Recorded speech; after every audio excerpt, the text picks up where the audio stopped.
സംസ്ഥാനത്ത് കനത്ത മഴ തുടരുന്നതിനിടെ മലപ്പുറത്ത് നിന്ന് അതിനിർണായകമായ വാർത്തയാണ് പുറത്തുവരുന്നത്. പരപ്പനങ്ങാടി നാടുകാണി സംസ്ഥാന പാതയിലെ മലപ്പുറം പാണക്കാട് ഭാഗത്ത് വൻ മണ്ണിടിച്ചിലുണ്ടായിരിക്കുന്നു.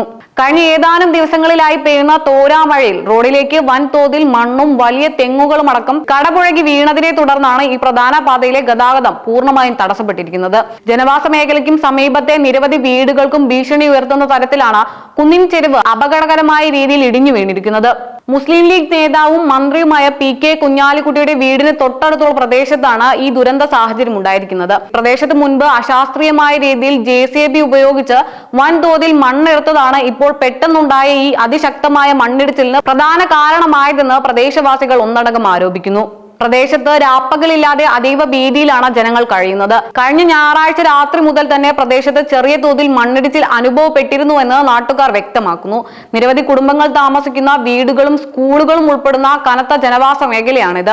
തുടർച്ചയായി പെയ്യുന്ന മഴയിൽ മണ്ണ് കുതിർന്ന് ഏതു നിമിഷവും താഴേക്ക് പതിക്കാനുള്ള വലിയ സാധ്യത മുൻനിർത്തി നാട്ടുകാർ മുൻകൂട്ടി തന്നെ റവന്യൂ അധികൃതരെയും നഗരസഭാ അധികൃതരെയും വിവരം അറിയിച്ചിരുന്നു. എന്നാൽ അധികൃതരുടെ ഭാഗത്ത് നിന്ന് യാതൊരുവിധ സമയബന്ധിതമായ ഇടപെടലുകളും ഉണ്ടായില്ലെന്നാണ് പ്രദേശവാസികൾ അതിരൂക്ഷമായി കുറ്റപ്പെടുത്തുന്നത്. റവന്യൂ അധികൃതരോട് സ്ഥലം നേരിട്ടെത്തി പരിശോധിച്ച് അടിയന്തര സുരക്ഷാ നടപടികൾ സ്വീകരിക്കണമെന്ന് ഞങ്ങൾ നേരത്തെ തന്നെ ആവർത്തിച്ച് ആവശ്യപ്പെട്ടിരുന്നതാണ്. എന്നാൽ പ്രദേശവാസികളുടെ സുരക്ഷ ഉറപ്പാക്കാൻ യാതൊരു മുൻകരുതൽ നടപടിയും അധികൃതരുടെ ഭാഗത്തു നിന്നുണ്ടായില്ല. ഒടുവിൽ വൻതോതിൽ മണ്ണും അവശിഷ്ടങ്ങളും വലിയ വൃക്ഷങ്ങളും റോഡിലേക്ക് പതിച്ചപ്പോൾ ഗതാഗതം നിയന്ത്രിക്കാൻ ഒരൊറ്റ പോലീസുകാരൻ മാത്രമാണ് സ്ഥലത്തുണ്ടായിരുന്നതെന്ന് നാട്ടുകാർ വൻ അമർഷത്തോടെ പ്രതികരിക്കുന്നു. അതേസമയം സംഭവത്തിൽ അടിയന്തരമായി ഇടപെട്ടതായി മന്ത്രി PK കുഞ്ഞാലിക്കുട്ടി അറിയിച്ചു. മാധ്യമങ്ങളുടെ വാർത്ത കണ്ടയുടൻ പ്രദേശവാസികളുമായും ഉന്നത ഉദ്യോഗസ്ഥരുമായും താൻ നേരിട്ട് ആശയവിനിമയം നടത്തിയതായി അദ്ദേഹം വ്യക്തമാക്കി. പ്രദേശത്ത് നടന്നത് തികച്ചും അനധികൃതവും അശാസ്ത്രീയവുമായ മണ്ണെടുപ്പാണെന്നും ഇതിന് ഉത്തരവാദികളായവർക്കെതിരെ ശക്തമായ നടപടി സ്വീകരിക്കാൻ മലപ്പുറം ജില്ലാ കളക്ടറോടും ജില്ലാ പോലീസ് മേധാവിയോടും അടിയന്തരമായി ആവശ്യപ്പെട്ടിരുന്നെന്നും അദ്ദേഹം വ്യക്തമാക്കി. പ്രദേശത്ത് നിലവിൽ വലിയ അപകട സാധ്യത നിലനിൽക്കുന്നതിനാൽ എല്ലാവിധ നിർമ്മാണ പ്രവർത്തനങ്ങളും മണ്ണെടുപ്പും അടിയന്തരമായി നിർത്തിവെക്കാൻ നിർദ്ദേശം നൽകിയിട്ടുണ്ട്. മുൻപ് ആശുപത്രി നിർമ്മാണത്തിനായി സർക്കാർ സൗജന്യമായി നൽകിയ സ്ഥലത്താണ് ഇത്തരം അപകടകരമായ രീതിയിൽ മണ്ണെടുപ്പ് നടന്നത്. കുന്നിൻ മുകളിൽ നിന്നും വെള്ളവും ചെളിയും ഇപ്പോഴും കുത്തിയൊലിച്ചു വരുന്ന സ്ഥിതിയാണുള്ളത്. സ്കൂളുകൾ സ്ഥിതി ചെയ്യുന്നത് അപകട സ്ഥലത്ത് നിന്ന് അല്പം അകലെയാണെന്നതും തൊട്ടടുത്ത് മറ്റു കെട്ടിടങ്ങളൊന്നും ഇല്ലായിരുന്നു എന്നതും കൊണ്ട് മാത്രമാണ് വൻ ദുരന്തം ഒഴിവായതെന്നും അദ്ദേഹം കൂട്ടിച്ചേർത്തു. വിഷയത്തിൽ നഗരസഭയുടെ ഭാഗത്തു നിന്നും പ്രതികരണങ്ങൾ വന്നിട്ടുണ്ട്.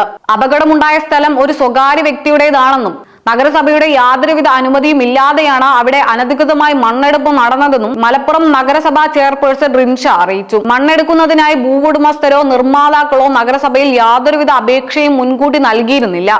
നഗരസഭാ അധികൃതർ അടിയന്തരമായി സ്ഥലം സന്ദർശിച്ച് നിയമപരമായ നടപടികൾ സ്വീകരിക്കുമെന്നും അവർ വ്യക്തമാക്കി.